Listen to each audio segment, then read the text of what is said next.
Iran எதுக்கு இந்தியாவை கூப்பிட்டாங்க அப்படிங்கறத நம்ம புரிஞ்சுக்கிறதுக்கு முன்னாடி ஈரான்ல என்ன நடந்துச்சு அப்படிங்கிறது நம்மளுக்கு தெரியும். கரெக்டா? ஈரானோட நியூக்ளியர் ஃபெசிலிட்டி 3 ஃபெசிலிட்டி, அது மேல அமெரிக்கன்ஸ் வந்து டைரக்டா குண்டுகளை சப்மரன்ல இருந்தும் போட்டிருக்காங்க, வானத்தில இருந்தும் போட்டிருக்காங்க. இத வந்து ஈரான் இன்டர்நேஷனலா யுனைடெட் நேஷன்ஸ்ல ஒரு விஷயத்தை சொல்லியிருக்காங்க. இது குளோபல் லெவல்ல இருக்கக்கூடிய எல்லா கண்ட்ரீஸ்க்கும் இருக்கக்கூடிய மியூச்சுவலான அண்டர்ஸ்டாண்டிங்கா அமெரிக்கா உடைச்சிருச்சு. ஏன்னா இது நடக்கிறதுங்க ஈரானுக்குள்ள அமெரிக்கா வந்து அடிக்கிறதுக்கு அமெரிக்காக்கு யார் உரிமை கொடுத்தா? அமெரிக்காவுக்கும் ஈரானுக்கும் என்ன சம்பந்தம்? நீ எப்படி என் நாட்டுக்குள்ள வந்து அடிக்கலாம்? சோ நீ அங்கேயே வந்து ஒரு பெரிய பிரச்சனைக்குள்ள உள்ளாயிட்டன்னு சொல்லிட்டு யுனைடெட் நேஷன்ஸ்ல ஈரான் வந்து அமெரிக்கா மேல ஒரு மிகப்பெரிய குற்றச்சாட்டை வச்சிருக்காங்க. ரெண்டாவது விஷயம் என்ன அப்படின்னு பாத்தீங்கன்னா, இந்த குண்டுகளை போட்ட உடனே அமெரிக்கா வந்து டைரக்டா ஈரான் கிட்ட பேசியிருக்காங்க. ஓகேவா? அந்த கால்ல அவங்க என்ன சொல்லியிருக்காங்கன்னா, எங்களோட கோல் வந்து இந்த நியூக்ளியர் ஃபெசிலிட்டியை வந்து அடிக்கிறது மட்டுமே. உங்க நாட்டுல இருக்கிற அரசாங்கத்தை மாத்துறதெல்லாம் ஒண்ணும் கிடையாது. எங்களோட கோலை நாங்க அச்சீவ் பண்ணிட்டோம். இது முடிஞ்சு. நீங்க பதிலுக்கு அடிக்காதீங்கன்னு யாரு அமெரிக்கன் கவர்மெண்ட் வந்து ஈரான் கவர்மெண்ட் கிட்ட சொல்லியிருக்காங்க. ஆனா நேத்திக்கு ட்ரம்ப் எப்பவும் போல குட்டையை குழப்புறதுக்கு என்ன பண்ண ஆரம்பிச்சிட்டாருனா, இப்போ வந்து ஏன் மிகா பண்ணக்கூடாது,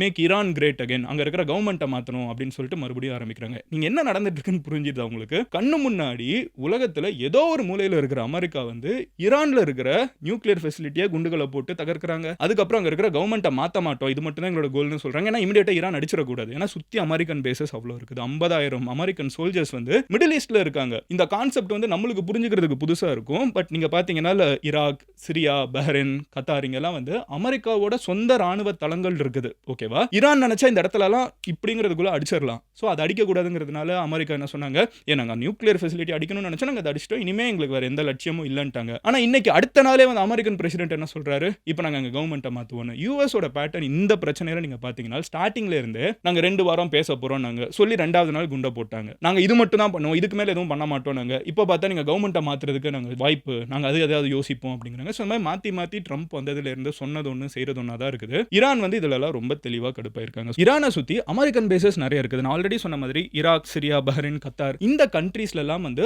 அமெரிக்க ராணுவ படைகள் அங்க இருக்காங்க. ஓகேவா? thousands ஆஃப் ராணுவ படைகள் அமெரிக்கன்ஸ் வந்து அங்க இருக்காங்க. ஈரான் நினைச்சா இங்கெல்லாம் அடிச்சிடலாம். சோ இப்போ ஈரான் என்ன சொல்லியிருக்காங்கன்னா, நாங்க நினைப்போம் அப்படிங்கறத ஓப்பனா சொல்லியிருக்காங்க. இங்க இருக்கிற எல்லா அமெரிக்க சோல்ஜர்ஸும் சுத்தி இருக்கிற அரபு நாடுகள்ல இருந்தா கூட அது எங்களோட டார்கெட்டா நாங்க கன்சிடர் பண்ணுவோங்கிறத ஈரான் ஓப்பனா டிக்ளேர் பண்ணியிருக்காங்க. ஈரான் இன்னும் ரொம்ப ஸ்ட்ராங்கான பதிலடி கொடுக்கல, ஆனா பண்ணுவோம் அப்படிங்கிற ஒரு விஷயத்தை சொல்லியிருக்காங்க. ரெண்டாவது விஷயம் என்ன அப்படின்னு பாத்தீங்கன்னா, இன்னைக்கு காலையில இஸ்ரேல் மேல பயங்கரமான தாக்குதல். ஈரான் வந்து இஸ்ரேல் மேல 20 to 30 அவங்களோட one of the high end missiles வச்சு தாக்கியிருக்காங்க. பதிலுக்கு இஸ்ரேலும் வந்து ஈரான் மேல ரொம்ப ஸ்ட்ராங்கான தாக்குதல், இவங்களோட ஃபிளைட்ஸ் எல்லாம் இருக்கக்கூடிய ஏர்போர்ட்ஸ் அந்த சைடு வந்து அடிச்சிருக்காங்க. சோ ரெண்டு சைடுமே வந்து அந்த தாக்குதல்கள் கொஞ்சம் கூட நிக்கல, இன்க்ரீஸ் ஆயிட்டே போயிட்டு இருக்குது. ஈரான் வந்து இதுக்கு முன்னாடி யூஸ் பண்ணாத நிறைய மிசைல்ஸ் வந்து இப்போ யூஸ் பண்ண ஆரம்பிச்சிட்டாங்க. ஓகேவா? இஸ்ரேல் மேல இஸ்ரேல்லையுமே நிறைய பில்டிங்ஸ் இடிஞ்சு விழுகிறதெல்லாம் நம்மளால பார்க்க முடியுது. ஈரான் சைடுமே வந்து பாத்தீங்கன்னா நிறைய பில்டிங்ஸ் இடிஞ்சு விழுகிறது, ஏர் பேசஸ் இடிஞ்சு விழுகிறது. ரெண்டு சைடுமே வந்து தாக்கம் வந்து அதிகமாயிடுச்சு. 11th டே ரெண்டு கண்ட்ரியும் மாத்தி குண்டுகளை போட்டுட்டு இருக்காங்க. இது பெருசாயிட்டு இருக்குது.